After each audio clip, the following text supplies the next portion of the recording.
You are looking at Julian's pronunciation guide, where we look at how to pronounce better some of the most mispronounced words in the world, like this other curious word. But how do you say what you're looking for today?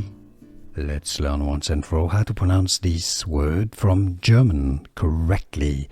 If you want to learn more German vocabulary, stay tuned. I've got more videos for you at the end of this one. Ubermensch is the German pronunciation. Über normally has an umlaut, you know, the two dots on the U, which makes a U sound, right? So it's not U, it's U.